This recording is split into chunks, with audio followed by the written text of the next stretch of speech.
ಖಂಡಿತ ಇದೆ ನೋಡಿ. ನಮ್ಮಲ್ಲಿ ನಮ್ಮ ಈ ಯೆಲ್ಲೋ ಬೋರ್ಡ್ ಡ್ರೈವರ್ಸ್ಗಳು ಮತ್ತು ಯೆಲ್ಲೋ ಬೋರ್ಡ್ ಸಂಘಟನೆಗಳು ಒಂದಷ್ಟು ಹೋರಾಟಗಳನ್ನು ಒಂದಷ್ಟು ವರ್ಷಗಳಿಂದ ಮಾಡ್ಕೊಂಡು ಬರ್ತಾನೆ ಇದೆ. ಅದು ಎಲ್ಲರಿಗೂ ಗೊತ್ತು. ಈ ಓಲಾ, ಊಬರು, ರ್ಯಾಪಿಡ್, ಈ ಒಂದು 3-4 ಕಂಪನಿಗಳೇನಿದೆ, ಇವೇನು ಮಾಡ್ತಾರೆ ಅಂದರೆ ಏನು ಡ್ರೈವರ್ಸ್ಗಳು ಅಂತಿದ್ದಾರೆ, ಒಂದು 1000 ರೂಪಾಯಿ ಏನಾದ್ರು ಅರ್ಧ ಮಾಡಿದ್ರೆ 300 ರೂಪಾಯಿ ಕೂತ್ ಜಾಗದಲ್ಲಿ ತಗೋತಾರೆ. ಇದೇನಾಗ್ಬಿಡುತ್ತೆ ಅಂದರೆ ನನಗೆ ತುಂಬ ಗಾಬರಿ ಆಯ್ತು. ಯಾವುದೋ ಒಂದು ಏರ್ಪೋರ್ಟ್ಗೆ ಹೋಗುವಂಥ ಸಂದರ್ಭದಲ್ಲಿ 1100 ರೂಪಾಯಿನೋ ನಾನು ಪೇ ಮಾಡಿದೆ, ಅವನ ಅಕೌಂಟ್ಗೆ ಹೋಗಿದ್ದೆ 600 ರೂಪಾಯಿ. ಅಂದರೆ 400-500 ರೂಪಾಯಿ ಲೂಟಿ ಮಾಡ್ತಾರೆ ಇವರು. ನಮ್ಮಲ್ಲಿ ಎಷ್ಟೋ ಸಲ ಯೋಚನೆ ಮಾಡಿದೆ, ಹೌದಪ್ಪ, ಈಗ 1000 ರೂಪಾಯಿನಲ್ಲಿ 300 ರೂಪಾಯಿ ಅವ್ನು ಕೂತ್ಕೊಂಡು ಬರೀ ಸರ್ವಿಸ್ ಕೊಡೋದು ಅಷ್ಟೇ ಕೆಲಸ. ಹೌದು, ಸರ್ವಿಸ್ ಕೊಡ್ತಾರೆ ಅಷ್ಟೇ. ಬಟ್ ಪಿಕಪ್ ಮಾಡೋದು ಇವರು, ಡ್ರಾಪ್ ಮಾಡೋದು ಇವರು. 30% ಲೀಗಲಾಗಿ ಇದು ಮಾಡ್ತಾರೆ. ಬಟ್ ಅದು ಹೈಕೋರ್ಟ್ ಸೈಟೇಷನ್ ಆಯಿತು, ಒಂದು ಸ್ವಲ್ಪ ಕಮ್ಮಿ ಮಾಡಬೇಕು ಅಂತ ತುಂಬ ಹೋರಾಟಗಳು ನಡೀತಾ ಇದೆ. ಅದೊಂದು ಕಡೆ ಕಾನೂನಲ್ಲಿರೋದು, ಕಾನೂನಾತ್ಮಕವಾಗಿ ಅದನ್ನು ಬಗೆಹರಿಸ್ಕೊಳ್ಳಿ. ಬಟ್ ಇದು ನಮ್ಮಲ್ಲಿ ಏನಾಗುತ್ತೆ, ನೀವು ಕೇಳಿದ ಕ್ವಶನ್ನು, ಈಗ ಒಬ್ಬ ಗ್ರಾಹಕ, ನಾನೊಬ್ಬ ಕಸ್ಟಮರು, ಅವ್ರದ್ದು ಒಂದು ಕಂಪನಿ, ಓಲಾ ಊಬರ್ ಅನ್ನೋದು ಕಂಪನಿ, ನಾವೊಬ್ಬ ಗ್ರಾಹಕ. ನೋಡಿ, ಯಾವುದೇ ಆಗಿರ್ಬೋದು, ನಾನೀಗ ಒಂದು ಮಾಲ್ಗೆ ಹೋಗ್ತೀನಿ, ಒಂದು ಕಂಪ್ನಿಗಳಿಗೆ ಹೋಗ್ತೀನಿ, ಇಲ್ಲ ಒಂದು ಯಾವುದೋ ಒಂದು ಅಂಗಡಿಗಳಿಗೆ ಹೋಗ್ಬೋದು, ಅಥವಾ ಸ್ಟೋರ್ಗೆ ಹೋಗ್ಬೋದು, ಎಲ್ಲರೂ ಹೋಗ್ಬೋದು. ಈಗ ಒಂದು ಫ್ರಿಡ್ಜನ್ನು ನೋಡ್ತೀನಿ, ಒಂದು ಟಿವಿಯನ್ನು ನೋಡ್ತೀವಿ, ಯಾವುದೋ ಒಂದು ಮನೆ ನೋಡ್ತೀವಿ, ಮತ್ತೊಂದು ನಾವೊಬ್ಬ ಗ್ರಾಹಕನಾಗಿ ಯಾವುದೇ ವಸ್ತುಗಳನ್ನು, ಯಾವುದೇ ಸರ್ವಿಸನ್ನು ಕೇಳುವಂಥದ್ದು ನಮ್ಮ ರೈಟ್ಸು. ಇದು ಅರ್ಥ ಆಗುತ್ತಲ್ವ ಪ್ರತಿಯೊಬ್ಬರಿಗೂ? ನೋಡಿ, ಗ್ರಾಹಕ ನಾನು, ನನಗಿಷ್ಟ ಬೇಕು ಅಂದರೆ ತಗೊಳ್ತೀನಿ, ಬೇಡ ಅಂದರೆ ಬಿಡ್ತೀನಿ ಅಲ್ವಾ? ನಮ್ಮಲ್ಲಿ ಕನ್ಸ್ಯೂಮರ್ ಆ್ಯಕ್ಟಲ್ಲಿ ಅದಕ್ಕೆ ಆದಂಥ ಒಂದಷ್ಟು ಮ್ಯಾನಿಫೆಸ್ಟೋಗಳಿರ್ತದೆ. ಈಗ ಇಷ್ಟ ತಗೊಳ್ಳೋದು ಬಿಡೋದು ನನ್ನ ಇಷ್ಟ. ಬಟ್ ಆದ್ರೆ ಏನಾಗುತ್ತೆ ಅಂದರೆ, ಈಗೇನೋ ಒಂದು ಬರ್ತಾರೆ, ಈಗ ಒಂದು ನನಗೇನಾಗುತ್ತೆ, ಒಂದು 3 ನಿಮಿಷದ ಗಾಡಿ ಬರಲಿಲ್ಲ ಅಂತ ತಿಳ್ಕೊಳ್ಳಿ. ಇದೇ ಸಮಸ್ಯೆಗಳು ತಾನೇ ಆಗ್ತಾ ಇರೋದು. ಒಂದು 4 ನಿಮಿಷ, ನನಗೆ 1 ನಿಮಿಷನೂ ಇಂಪಾರ್ಟೆಂಟೇ, ಕ್ಯಾನ್ಸಲ್ ಮಾಡ್ಬಿಟ್ಟು ಬೇರೆ ಕ್ಯಾಬ್ ಮಾಡ್ಕೋತೀನಿ. ಅಕಸ್ಮಾತ್ ಇಲ್ಲ ಅಂದರೆ, ಈಗ ನಾನು ಯಾರಿಗೋ ಒಬ್ಬ ಫ್ರೆಂಡಿಗೆ ಫೋನ್ ಹಾಕಿರ್ತೀನಿ, ಬರ್ತಾ ಇದ್ದೀನಪ್ಪ ಅಂತಾರೆ. ಆ ಟೈಮಲ್ಲಿ ನಾವು ಬುಕ್ಕಿಂಗು ಮಾಡ್ತಾ ಇರ್ತೀವಿ. ಈಗ ಅವನು ಬರೋದಕ್ಕೂ ಕ್ಯಾಬ್ ಬರೋದಕ್ಕೂ ಒಂದೇ ಆಗ್ತದೆ. ನಾವು ಗಾಡಿನಲ್ಲಿ ಹೋಗ್ತೀವ, ಕ್ಯಾಬಲ್ಲಿ ಹೋಗ್ತೀವ, ಕ್ಯಾಬನ್ನು ಕ್ಯಾನ್ಸಲ್ ಮಾಡ್ತೀವಿ, ಗಾಡಿನಲ್ಲಿ ಹೋಗ್ತೀವಿ. ಇದನ್ನೆಲ್ಲ ನಾವೇನು ಮಾಡ್ತೀವಿ ಅಂದರೆ, ನಮ್ಮ ಅನುಕೂಲಕ್ಕೆ ತಕ್ಕಂತೆ ನಾವು ಒಂದು ಸರ್ವಿಸ್ಗಳನ್ನು ನಾವು ಬಳಸ್ಕೊಳ್ಳೋದು. ಅದರಲ್ಲಿ ಏನಾಗುತ್ತೆ ಗೊತ್ತಾ, ಈ ಕಂಪನಿಗಳು ಎಷ್ಟು ಮಟ್ಟಕ್ಕೆ ಡ್ರೈವರ್ಸ್ಗಳಿಂದ ಲೂಟಿ ಮಾಡ್ತಾರೆ ಅಂದರೆ, ಒಂದು ಸಲ ಏನಾದ್ರು ಕ್ಯಾನ್ಸಲ್ ಆಯಿತು ಅಂದರೆ ಇವ್ರ ಹತ್ರನೂ ಕಟ್ ಮಾಡ್ತಾರೆ, ಅವ್ರ ಹತ್ರನೂ ಕಟ್ ಮಾಡ್ತಿದ್ದಾರೆ. ಆಮೇಲೆ ಇದಕ್ಕೆ ಏನಾಗುತ್ತೆ ಅಂದರೆ, ಸುಮ್ಮನೆ ಜನರಲ್ ಆಗಿ ಎಷ್ಟೋ ಚಾಲಕ ಸಂಘಟನೆಗಳಿಗೆ ನಾನು ಲೀಗಲ್ ಅಡ್ವೈಸರ್ ಇದ್ದೀನಿ, ಹೇಳ್ತಾ ಇರ್ತೀನಿ, ಎಲ್ಲ ಕೇಸ್ಗಳನ್ನು, ಸರ್ ಯಾವುದಾನು ಒಂದು ರೆವಿನ್ಯೂ ಲೇವರ್ಸು ಹಾಕಿ ಸರ್ ಕೇಸು, ನೀವು ಇಲ್ಲಿ ಯಾವುದಾನು ಒಂದು ವೆಹಿಕಲ್ ಬಗ್ಗೆ ಹಾಕಿ ಸರ್ ಕೇಸು. ಎಲ್ಲದಕ್ಕೂ ನಾವೇ ಕೇಸ್ ಹಾಕೊಂಡು ಕೂತ್ಕೊಳ್ಳೋದಾದ್ರೆ ನೀವೆಲ್ಲ ಯಾಕೆ ಬೇಕು?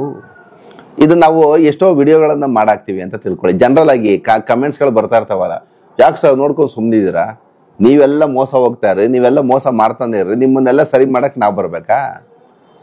ಈಗ ಅನ್ಯಾಯ ಆಗಿದ್ದು ಯಾರಿಗೆ? ನಿಮ್ಗೆ ಅನ್ಯಾಯ ಆಗಿರೋದು. ನೀವು ಕೇಸನ್ನು ಫೈಲ್ ಮಾಡ್ಬೇಕಾ, ಅಥವಾ ಊರಲ್ಲಿರೋ ಉಸಾಬ್ರಿ ಎಲ್ಲ ಬೇಕು ಅಂತ ನಾವು ಮಾಡ್ಕೊಂಡು ಕೂತ್ಕೋಬೇಕಾ? ಇದು ಜನರಲ್ ಥಿಂಕು. ಆಮೇಲೆ ಏನಾಗುತ್ತೆ, ಈ ಚಾಲಕಕ್ಕೆ ಸಂಬಂಧಪಟ್ಟಂತೆ ಸಂಘಟನೆಗಳು ಮತ್ತೊಂದು ಮಗದೊಂದು ಅಂತ ಏನಿರ್ತವೆ, ಎಲ್ಲರೂ ಒಗ್ಗಟ್ಟಾಗಿ ಕ್ಲೀನ ಕಾನೂನಾತ್ಮಕವಾಗಿ ಹೋರಾಟ ಮಾಡಿದ್ರೆ ಇಲ್ಲೆಲ್ಲದಕ್ಕೂ ಪರಿಹಾರ ಇದೆ. ಬಟ್ ಏನು ಮಾಡ್ತಾರೆ, ಹೋರಾಟ ಮಾಡ್ತಾರೆ, ಸರ್ಕಾರ ಏನು ಮಾಡುತ್ತೆ, ಕೊಡ್ತೀನಿ ಅಂತ ಆಶ್ವಾಸನೆ ಮಾಡ್ತಾರೆ, ಸುಮ್ಮನಾಗ್ತಾರೆ. ಇಲ್ಲಿ ಡ್ರೈವರ್ಗಳಿಗೆ ಇವತ್ತು ಎಷ್ಟು ನೋವನ್ನು ಅನುಭವಿಸ್ತಾ ಇದ್ದಾರೆ ಅಂದರೆ, ಎಲ್ಲ ಕೆಲಸಗಳನ್ನು ಇವರೇ ಮಾಡೋದು. ತಗೊಂಡೋಗೋದು ಇವರು, ಬಿಡೋದು ಇವರು, ದುಡ್ಡು ಬರೋದು ಇವ್ರಿಗೆ, ಡೀಸೆಲ್ ಇವ್ರದ್ದು, ಎಲ್ಲ ಸರ್ವಿಸ್ ಎಲ್ಲ ಇವ್ರದ್ದು. ಬರೀ ಮೇಂಟೆನೆನ್ಸ್ಗೆ ಅಂತ 30% ಇಸ್ಕೊಬಿಡ್ತಾರೆ ಅವರು. ಇದು ಪ್ರತಿಯೊಬ್ಬ ಡ್ರೈವರ್ಗೂ ಕಣ್ಣೀರು ಹಾಕ್ಕೊಂಡು ಹೇಳುವಂಥ ಸಂಗತಿ ಇವತ್ತಿಗೆ. ಸರ್ ನಾವು ದುಡಿತೀವಿ ಸರ್, 30% ಇಸ್ಕೊತೀವಿ ಸರ್, ಇಲ್ಲಿಲ್ಲಾದ್ರೆ ಒಂದು 7%, 8% ಅದೆಷ್ಟೆಷ್ಟೋ ಪರ್ಸೆಂಟೇಜ್ಗಳನ್ನು ಮಾಡ್ಕೊಬಿಟ್ಟಿರ್ತಾರೆ. ಇಷ್ಟು ಪರ್ಸೆಂಟೇಜ್ ಇಸ್ಕೊಬಿಡ್ತಾರೆ ಸರ್, ನಮಗೇನು ಗಿಟ್ಟಲ್ಲ ಸರ್. ಇದು ಪ್ರತಿಯೊಬ್ಬ ಡ್ರೈವರ್ದು ಸಹ ಗೋಳು ಇದು. ಇದಕ್ಕೆ ನಮ್ಮ ಸರ್ಕಾರ ತಲೆ ಕೆಡಿಸ್ಕೊಳ್ಳಲ್ಲ, ಇವರೆಲ್ಲ ಒಂದಾಗಿ ಹೋರಾಟ ಮಾಡಲ್ಲ. ಈ ಸಮಸ್ಯೆಗಳೇನಾಗುತ್ತೆ, ಆ ಸಮಸ್ಯೆಗಳಾಗೇ ಮುಂದುವರ್ಕೊಂಡು ಹೋಗ್ತಾ ಇದೆ. ಆಮೇಲೆ ಇದು ಟ್ರೂಲಿ ಕಸ್ಟಮರ್ ರೈಟ್ಸ್. ಅದು ಇಷ್ಟ ಇದ್ರೆ ನಾನು ತೊಗೋತೀನಿ, ಕಷ್ಟ ಆದರೆ ಬಿಡ್ತೀನಿ. ಅವ್ರಿಗೇನಾದ್ರು ಇದಾಯಿತು ಅಂದರೆ ಫಸ್ಟ್ ಆ ಕಂಪ್ನಿಗಳಿಂದ ಕಂಪ್ನಿ ಕಡೆಯಿಂದನೇ ಫಸ್ಟೇ ಮಾಡಿರಬೇಕು. ಬಟ್ ಅವರು ಅದನ್ನೂ ಮಾಡಲ್ಲ. ಎಲ್ಲ ಬರೀ ಬೋಗಸ್ಸಾಗಿ ದುಡ್ಡು ಮಾಡ್ಕೊಂಡು ಅದ್ಯಾವ 1-2 ಕಂಪ್ನಿಗಳಿದೆಯಲ್ಲ, ಬರೀ ಬೋಗಸ್ ಆಗಿ ದುಡ್ಡು ಮಾಡ್ಕೊಂಡು ಚಾಲಕರಿಗೆ ಮೋಸ ಮಾಡ್ಕೊಂಡು ಕಸ್ಟಮರ್ಗೆ ಮೋಸ ಮಾಡ್ಕೊಂಡು ಸಾವಿರಾರು ಕೋಟಿ ದುಡ್ಡು ಮಾಡಿದೆ ಹೊರತು ಅದರಿಂದ ಗ್ರಾಹಕನಿಗೆ ಏನೋ ಜಾಗಕ್ಕೆ ಬುಕ್ ಮಾಡಿದ ಜಾಗಕ್ಕೆ ವೆಹಿಕಲ್ ಬರುತ್ತೆ ಅನ್ನೋದು ಒಂದೇ ಒಂದು ಪ್ಲೇಸ್ ಮಾಡ್ಬಿಟ್ರೆ ಇನ್ನೇನು ಇಲ್ಲ. ಕರೆಕ್ಟಾಗಿ ಗೌರ್ಮೆಂಟ್ಗೆ ಟ್ಯಾಕ್ಸ್ ಕಟ್ತಾ ಇಲ್ಲ, ಈ ಕಡೆ ಡ್ರೈವರ್ಗಳಿಗೆ ಸ್ಯಾಲ್ರಿ ಕೊಡ್ತಾ ಇಲ್ಲ, ಕರೆಕ್ಟಾಗಿ ಪೇಮೆಂಟ್ ಹಾಕಲ್ಲ. ಇವೆಲ್ಲ ಸಮಸ್ಯೆಗಳಿದೆ. ಏನಾಗಿದೆ ಅಂದರೆ ನಮ್ಮಲ್ಲಿ ವಾಸ್ತವ ಸಮಾಜದಲ್ಲಿ ಇವತ್ತಿನ ಪರಿಸ್ಥಿತಿ ಹೇಳುವಂಥದ್ದು, ಹೆಣ್ಣು ಮಕ್ಕಳಿಗೆ ಸಂಪೂರ್ಣವಾದ ಆಸ್ತಿ ಹಕ್ಕನ್ನು ಕೊಟ್ಬಿಟ್ಟಿದ್ದಾರೆ ಕಾನೂನು. ಹೆಣ್ಣು ಮಕ್ಕಳು ಸಬಲೀಕರಣ ಆಗಬೇಕು, ಅವ್ರಿಗೆ ಒಳ್ಳೆಯ ಉತ್ತಮ ಜೀವನವನ್ನು ಸಿಗಲಿ ಅಂತ ಕಾನೂನು ಏನಾಗಿದೆ, ಗಂಡು ಮಕ್ಕಳಿಗೆ ಎಷ್ಟು ಆಸ್ತಿನಲ್ಲಿ ಹಾಕಿದೆ, ಹೆಣ್ಣು ಮಕ್ಕಳಿಗೂ ಸಮಾನವಾದ ಭಾಗಾಂಶವನ್ನು ಕೊಡಬೇಕು ಅಂತ ಕಾನೂನನ್ನು ಮಾಡಿದ್ದಾರೆ. ಇದರಲ್ಲಿ ಏನಾಗುತ್ತೆ ಅಂದರೆ, ಯಾವ್ದಾದ್ರು ನಾವು ಅವಿಭಕ್ತ ಕುಟುಂಬಗಳು ಅಂತ ನೀವಂದ್ರೆ ಜಾಯಿಂಟ್ ಫ್ಯಾಮಿಲಿ ಪ್ರಾಪರ್ಟೀಸ್ ಅಂತ ತಗೊಂಡಾಗ, ಜಾಯಿಂಟ್ ಫ್ಯಾಮಿಲಿ ಪ್ರಾಪರ್ಟೀಸ್ನಲ್ಲಿ ನಾವು ಭಾಗಾಂಶವನ್ನು ತಗೊಳ್ಬೇಕು ಅಂದರೆ ಅವರು ಮಾಡಿರುವಂಥ ಸಾಲದಲ್ಲೂ ಕೂಡ ನಾವು ಭಾಗಿಯಾಗಬೇಕು. ಇದು ಒಳ್ಳೆ ಪಾಯಿಂಟ್. ಇದು ಆ್ಯಕ್ಚುಲಿ ನಮ್ಮಲ್ಲಿ ಏನಾಗುತ್ತೆ ಅಂದರೆ, ಈ ಎಷ್ಟೋ ಜನ ಹೇಳ್ತಾ ಇರ್ತಾರೆ, ನಮ್ಮಲ್ಲಿ ಬರುವಂಥ ನೂರಾರು ಜನ ಕ್ಲೈಂಟ್ಸ್ಗಳು ಸಹ ನಿಮ್ಮ ಮನಸ್ಸಲ್ಲೂ ಕೂಡ ಆ ಪಾಯಿಂಟ್ ಇರುತ್ತೆ, ಸರ್ ನಮ್ಮ ಅಕ್ಕ ತಂಗಿಗೆ 15-20 ಲಕ್ಷ ಖರ್ಚು ಮಾಡಿ ಅದ್ದೂರಿಯಾಗಿ ಮದುವೆ ಮಾಡ್ದೋ ಸರ್, ಅಷ್ಟೆಲ್ಲ ಮಾಡಿದ್ರೂ ಸಹ ಇವತ್ತು ಆಸ್ತಿ ಬೇಕು ಅಂತ ಬಂದಿದ್ದಾರೆ. ನಮ್ಮಲ್ಲಿ ಏನಾಗುತ್ತೆ ಅಂದರೆ, ನೀವು ಮದುವೆ ಮತ್ತೊಂದು ಮಗದೊಂದು ಕಾರ್ಯಕ್ರಮಗಳನ್ನು ಮಾಡಿ ದುಡ್ಡನ್ನು ಸಾಲ ಮಾಡ್ಕೊಂಡಿದ್ರೆ ನಮ್ಮಲ್ಲಿ ಕಾನೂನಿನಲ್ಲಿ ಅದು ಅವಕಾಶ ಬರಲ್ಲ. ಅಂದರೆ ಇದೇನಾಗುತ್ತೆ, ನಮ್ಮ ಒಳ್ಳೆಯ ಉದ್ದೇಶಗಳಿಗೆ ನಮ್ಮ ಕೋರ್ಟಲ್ಲಿ ಏನಾಗುತ್ತೆ, ನೀವು ಮದುವೆ ಮಾಡ್ಕೊಂಡಿದ್ರೆ ನಮ್ಗೇನ್ರಿ ಅದಕ್ಕೆ, ನಮಗೂ ಅದಕ್ಕೂ ಸಂಬಂಧ ಏನು, ಸುಮ್ಮನೆ ಕ್ಯಾಶುವಲ್. ಮದುವೆ ಮಾಡಬೇಕಾಗಿರುವಂಥ ಜವಾಬ್ದಾರಿ ಯಾರ್ದು? ತಂದೆ ತಾಯಿದು ಮದುವೆ ಮಾಡಬೇಕಾಗಿರೋ ಜವಾಬ್ದಾರಿ. ಅದು ಜವಾಬ್ದಾರಿ ಅಂತ ಕರಿತೀವಿ, ಕರ್ತವ್ಯ ಅದು. ನೀವು 1 ಲಕ್ಷನಾರು ಖರ್ಚು ಮಾಡ್ಬೋದು, 100 ಕೋಟಿ ಬೇಕಾದ್ರೂ ಖರ್ಚು ಮಾಡ್ಬೋದು. ಇದಕ್ಕೆ ನಮಗೆ ಕಾನೂನಲ್ಲಿ ಮಾನ್ಯತೆ ಇಲ್ಲ. ಅದು ತಂದೆ ತಾಯಿ ಜವಾಬ್ದಾರಿ ಅದು. ಬಟ್ ಆದರೆ ಆಸ್ತಿನಲ್ಲಿ ಪಾಲು ಕೊಡೋದಿದೆಯಲ್ಲ, ಇದು ಕಾನೂನು, ಕೊಡಲೇಬೇಕು. ನೀವು 100 ಕೋಟಿ ಖರ್ಚು ಮಾಡಿ, ಬಟ್ ಕಾನೂನಲ್ಲಿ ಏನಿದೆ, ಒಂದಿಬ್ರು ಮಕ್ಕಳಿದ್ರೆ ಅರ್ಧ ಭಾಗ ಕೊಡಲೇಬೇಕು. ತಂದೆ ಇದ್ರೆ ತಂದೆ ತಾಯಿಗೆ ಒಂದು ಭಾಗ ಹೋಗುತ್ತೆ.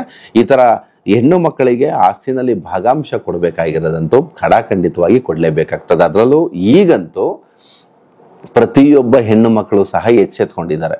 ತನ್ನ ತಂದೆ ಅಥವಾ ತಾಯಿಯ ಕಡೆಯಿಂದ ಯಾವುದೇ ಒಂದು ಆಸ್ತಿ ಬರಬೇಕು ಅಂದ್ರೆ ಇವತ್ತೇನು ಒಂದಡಿಗೂ ಬಿಡ್ತಾ ಇಲ್ಲ ಯಾರೂ. ಮೊನ್ನೆ ನಮ್ಮ ಹೈಕೋರ್ಟ್ ಜಡ್ಜಸ್ಸು ಕೂಡ ಅದ್ರ ಬಗ್ಗೆ ಮಾತಾಡ್ತಾ ಇದ್ರು. ಆ ವಿಚಾರವಾಗಿ ಹೇಳಬೇಕು ಅಂದರೆ, ಯಾವುದೇ ಕಾರಣಕ್ಕೂ ಹೆಣ್ಣು ಮಕ್ಕಳಿಗೆ ಸಂಪೂರ್ಣವಾದ ಭಾಗಾಂಶ ಕೊಡಲೇಬೇಕಾಗ್ತದೆ. ಅದರಲ್ಲೂ ದಿನ ಬೆಳಗಾರಿ ಇದೇ ಮಾತುಕತೆನ ಮಾತಾಡ್ತಾ ಇರ್ತೀವಿ. ಸರ್ ನಾವು ತುಂಬ ಚೆನ್ನಾಗಿ ಓದಿಸ್ತೋ, ತುಂಬ ಒಳ್ಳೇದು ಮಾಡ್ದೋ, ಮದುವೆ ಮಾಡ್ದೋ, ಅವ್ರ ಗಂಡಂಗೆ ಆಕ್ಸಿಡೆಂಟ್ ಆಗಿತ್ತು, ನಾವು ಎಲ್ಪ್ ಮಾಡ್ದೋ, ಮನೆ ಕಟ್ಟಿಸ್ಕೊಟ್ಟೋ, ಮತ್ತೊಂದು ಮಗದೊಂದು ಏನೋ ವಿಚಾರಗಳನ್ನು ಒಂದಷ್ಟು ಹೇಳ್ತಾರೆ.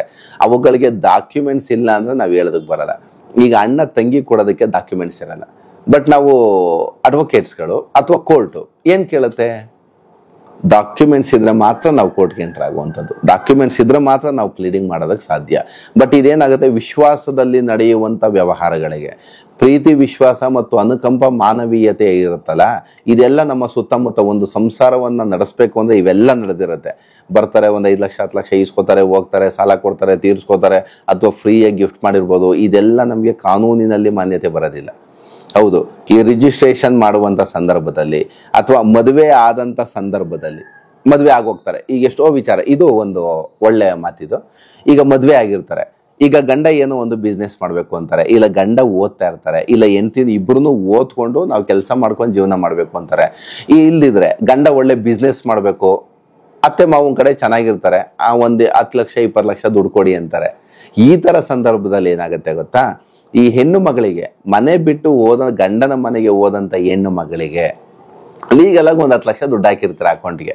ಇದನ್ನ ಮಾತ್ರ ನಾವು ಲೀಗಲ್ ಟ್ರಾನ್ಸಾಕ್ಷನ್ ಅಂತ ಕರಿತೀವಿ. ಇದು ಜನಗಳಿಗೆ ಕ್ಲೀನಾಗಿ ಅರ್ಥ ಆಗುತ್ತೆ. ನೆಕ್ಸ್ಟು ಸಹ ನಾನು ಹೇಳುವಂಥದ್ದು ಏನಾಗುತ್ತೆ ಅಂದರೆ, ಈ ಹೆಣ್ಣು ಮಕ್ಕಳಿಗೆ ಆಸ್ತಿ ಬರ್ಕೊಡ್ತಾರೆ, ಮದುವೆ ಆದ ಕೂಡಲೇ ಒಂದು ಸೈಟ್ ಬರ್ಕೊಡ್ತಾರೆ, ಇಲ್ಲ ಒಂದು ಕಾರ್ ಗಿಫ್ಟ್ ಮಾಡ್ತಾರೆ. ಇದನ್ನೆಲ್ಲ ಏನು ಮಾಡ್ತಾರೆ ಅಂದರೆ, ಅತ್ತೆ ಮಾವ ಅಥವಾ ಅಣ್ಣ ತಮ್ಮಂದಿರ ಅಕೌಂಟಿಂದ ಟ್ರೂಲಿ ಅವ್ರ ಅಕೌಂಟ್ಗೆ ಹೋಗಿತ್ತು ಅಂದರೆ, ಇದು ನಾವೇನು ಮಾಡ್ತೀವಿ, ಆಸ್ತಿ ಹಕ್ಕುಗಳಲ್ಲಿ ಕಮ್ಮಿ ರೈಟ್ಸ್ ಬರುತ್ತೆ. ಅವ್ರಿಗೆ ಕೊಡ್ಬೋದು, ಕೊಡ್ದಲ್ಲೇನೇ ಇರ್ಬೋದು. ಪ್ರೂವ್ ಮಾಡ್ಕೊತ ಹೋದ್ರೆ ಅವತ್ತಿನ ವ್ಯಾಲ್ಯೂಯೇಷನ್ಗೂ ಇವತ್ತಿನ ವ್ಯಾಲ್ಯೂಯೇಷನ್ಗೂ ಡಿಫ್ರೆನ್ಸ್ ಬರುತ್ತೆ. ಅದನ್ನ ಅಲ್ಲಿಗೆ ಕೋರ್ಟಲ್ಲಿ ನಾವು ಪ್ರೂವ್ ಮಾಡ್ಕೋಬೋದು. ಆಮೇಲೆ ಮ್ಯಾಕ್ಸಿಮಮ್ ಹೇಳಬೇಕು ಅಂದರೆ, ನಿಮ್ಮ ಮಕ್ಕಳಿಗೆ ನಾವು ಸಾಮಾನ್ಯವಾಗಿ ಎಲ್ಲ ತಂದೆ ತಾಯಿಂದರಿಗೆ, ಆಮೇಲೆ ಮದುವೆ ಮಾಡುವಂಥ ಸಂದರ್ಭದಲ್ಲಿ ನಿಮ್ಗೆ ಏನಾದ್ರು ಮನಸ್ಸಲ್ಲಿ ಇದ್ದಿತ್ತು, ಕಾನೂನುಬದ್ಧವಾಗಿ ನೀವೇನೇ ಮಾಡಿದ್ರು ನಮಗೇನು ಸಮಸ್ಯೆ ಬರಲ್ಲ. ಸರ್ ನಾವು 50 ಲಕ್ಷ ಕೊಟ್ಟು 1 ಕೋಟಿ ಕೊಟ್ಟು ಸರ್ ಇವತ್ತು ಡಾಕ್ಯುಮೆಂಟ್ಸ್ ಇಲ್ಲ ಸರ್, ನಮ್ಮಲ್ಲಿ ಸಾವಿರಾರು ಕೇಸ್ಗಳು ಬರುತ್ತೆ. ಕೋರ್ಟಲ್ಲಿ ಎಷ್ಟೋ ಕೇಸ್ಗಳು ಪ್ರೂವ್ ಆಗಲ್ಲ. ಯಾಕೆ ಅಂದರೆ ಡಾಕ್ಯುಮೆಂಟ್ಸ್ ಇರೋದಿಲ್ಲ. ಹೌದಪ್ಪ, ನೀವು 50 ಲಕ್ಷ ಕೊಟ್ಟಿದ್ರೆ ಏನಿದೆ ಡಾಕ್ಯುಮೆಂಟ್ಸು? ಆಮೇಲೆ ಸರ್ ನಾವು 1/4 kg ಚಿನ್ನ ಕೊಟ್ಟಿದ್ದೀವಿ ಮದುವೆ ಟೈಮಲ್ಲಿ ಅಂತ ಮಾತಾಡ್ತಾರಲ್ವಾ. 1/4 kg ಚಿನ್ನ ಕೊಟ್ಟಿರೋದು ಡಾಕ್ಯುಮೆಂಟ್ಸ್ ಇರಲ್ಲ. ಚಿನ್ನ ಇರುತ್ತೆ, ಹೌದು ಸತ್ಯ, ಬಟ್ ಡಾಕ್ಯುಮೆಂಟ್ಸ್ ಎಲ್ಲಿದೆ? ಈಗ ನಾವು ಕೋರ್ಟ್ ಕೇಳೋದೇನು? ಎವಿಡೆನ್ಸ್, ಸಾಕ್ಷ್ಯಾಧಾರಗಳಿಲ್ಲ ಅಂದ್ರೆ ನಾವು ಕೋರ್ಟಲ್ಲಿ ಯಾವ ಕೇಸನ್ನು ಸಹ ಮಾಡೋದಕ್ಕಾಗಲ್ಲ. ಈಗ ಕರೆಕ್ಟಾಗಿ ಅತ್ತೆ ಅಕೌಂಟಿಂದ ಅತ್ತೆ ಅಥವಾ ಮಾವ ಒಂದು GST ಬಿಲ್ಲನ್ನು ತಗೊಂಡಿರ್ತಾರೆ, ಆ ಚಿನ್ನವನ್ನು ಕರೆಕ್ಟಾಗಿ ಅಲ್ಲಿ ಕೊಟ್ಟಿರ್ತಾರೆ ಅಂದರೆ ಲೀಗಲಿ ಡಾಕ್ಯುಮೆಂಟ್ಸ್ ಅದು. ಅಂತಹ ಸಂದರ್ಭಗಳಲ್ಲಿ ಏನಾಗುತ್ತೆ, ಹೆಣ್ಣು ಮಕ್ಕಳಿಗೆ ಆಸ್ತಿಯ ಹಕ್ಕುಗಳಲ್ಲಿ ಕಮ್ಮಿ ಆಗುತ್ತೆ ಹೊರತು ಯಾವುದೇ ಕಾರಣಕ್ಕೂ ಎವಿಡೆನ್ಸ್ ಇಲ್ಲದೆ ಹಂಗೆ ನಮಗೆ ಯಾವುದು ಮಾತಾಡೋದಕ್ಕಾಗಲ್ಲ ಆ ಥರ. ಆಮೇಲೆ ಈ ಅವಿಭಕ್ತ ಕುಟುಂಬದಲ್ಲಿ ಏನಾಗುತ್ತೆ, ಜಾಯಿಂಟ್ ಫ್ಯಾಮಿಲಿ ಪ್ರಾಪರ್ಟೀಸಲ್ಲಿ ನೀವು ಕೇಳಿದ ಕ್ವಶನ್ ಪ್ರಕಾರ ಅವಿಭಕ್ತ ಕುಟುಂಬದಲ್ಲಿ ಎಷ್ಟು ಆಸ್ತಿ ಇರುತ್ತೆ ಅಥವಾ ಎಷ್ಟು ಸಾಲ ಮಾಡಿರ್ತಾರೆ. ಈಗ ಒಂದು 4 ಜನ ಮಕ್ಕಳಿರ್ತಾರೆ ಅಥವಾ ಇನ್ನೊಂದು 4 ಜನ ಮೊಮ್ಮಕ್ಕಳಿರ್ತಾರೆ. ಅವರ ಎಜುಕೇಷನ್ಗಾಗಿರ್ಬೋದು, ಕೆಲವೊಬ್ರು ಬಿಸ್ನೆಸ್ ಮಾಡಿರ್ತಾರೆ, ಕೆಲವೊಬ್ರು ಮನೆ ಕಟ್ಕೊಂಡಿರ್ತಾರೆ, ಕೆಲವೊಬ್ರು ಫಾರಿನ್ ಹೋಗಿರ್ತಾರೆ. ಆ ಅವಿಭಕ್ತ ಕುಟುಂಬದಲ್ಲಿ ಎಷ್ಟು, ಒಂದು 50 ಲಕ್ಷ ಆಗಿರ್ಬೋದು, 1 ಕೋಟಿ ಸಾಲ ಆಗಿರ್ಬೋದು, ಎಲ್ಲರೂ ಸಹ ಅದಕ್ಕೆ ಭಾಗಿಯಾಗಿರ್ತಾರೆ. ಇದು